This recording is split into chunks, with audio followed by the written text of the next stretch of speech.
사랑하는 명치가족 여러분, 안녕하세요.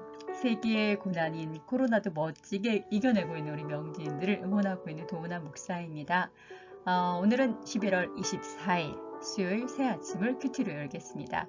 오늘 함께 나눌 말씀은 신약 성경에 있어요. 빌립보서 3장 12절입니다. 내가 이미 얻었다 함도 아니요 온전히 이루었다 함도 아니라 오직 내가 그리스도 예수께 잡힌 바 된 그것을 잡으려고 달려가노라. 아멘. 두 형제만이 덩그러니 남은 집이 있었습니다. 무슨 사연인지는 모르겠으나 부모님 두 분 다 일찍 돌아가셨던 거죠. 일가 친척도 없이 어린 두 형제만이 덩그러니 이 세상에 남겨져 있었던 것입니다. 그런데 20년이 지난 후 어른이 된 두 형제는 전혀 다른 삶을 살고 있었어요. 형은 범죄와 연루되어 구걸하는 처지의 생활을 하는 반면 같이 자란 동생은 훌륭한 대학 교수가 되었던 거죠. 무슨 이유일까요?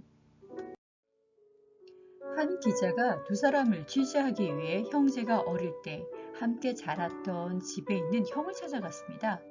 그 집 거실에 들어서자 눈에 띄는 액자가 하나 걸려 있었는데 Dream is nowhere. 한 글자가 떨어져 있지 않네요. 띄어쓰기가. 네, 그런데 이 눈에는 꿈은 어느 곳에도 없다라는 이렇게 보였던 거죠. Dream is nowhere. 뭐지? 라고 궁금했어요. 홀로 남겨진 형은 20년이 넘게 그 길들을 보면서 삶을 비관하며 살았던 것입니다. 기자는 이번에는 동생이 있는 대학교 연구실로 찾아갔습니다. 그리고 혹시 어렸을 때 집에 걸려있던 액자를 기억하느냐고 물었죠. 그러자 동생인 교수는 알다마다요. 그런데 혹시 그 글귀에 띄어쓰기가 잘못된 건 아닌가요? 하며 기자에게 반문을 했습니다. 동생은 그 글을 Dream is now here. 꿈은 바로 여기에 있다라고 읽었던 것입니다. 이 해석이 동생에게 꿈을 불어넣었고 동생의 운명을 바꾸어 놓은 것입니다. 꿈을 가진 사람과 꿈이 없다고 비관하는 사람은 이처럼 전혀 다른 선택의 길을 가게 되네요. 같은 상황에서 똑같은 글을 읽고 자랐지만 어떤 마음으로 바라보냐에 따라, 즉 나의 삶의 가치관에 따라 인생의 방향은 전혀 다른 길을 가게 됩니다. 성경에서 하나님의 뜻을 따라 아브라함은 75세에 안전하던 편안한 삶의 터전을 뒤로한 채 하나님의 뜻을 따라 목숨을 건 막막한 순례의 길을 떠납니다. 모세는 40년간 당대 최고의 애굽 제국의 왕자로 살다가 하루아침에 도망자 신세가 되어 40년을 허허벌판 광야에서 이름도 없는 목동으로 살았습니다. 그런 모세를 하나님은 애굽에서 신음하며 고통받던 이스라엘 백성을 구하라고 80세의 리더로 그를 부르십니다. 그는 노인의 나이에 거대한 민족이 된 이스라엘 백성들을 하나님의 약속의 땅으로 이끌어가는 귀한 사명을 감당하죠.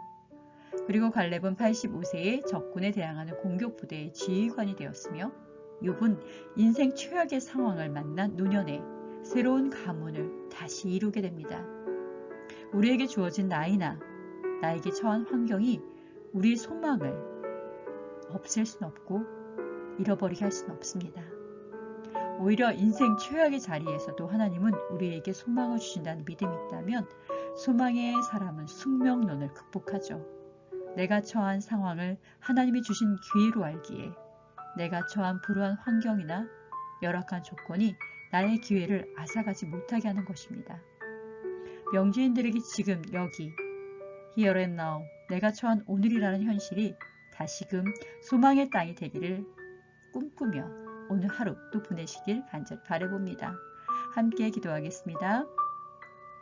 사랑의 주님, 우리의 삶을 바라볼 때 부정적인 것도 긍정적인 상황도 하나님이 주신 상황이라면 감사할 수 있는 믿음을 저희에게 주옵소서.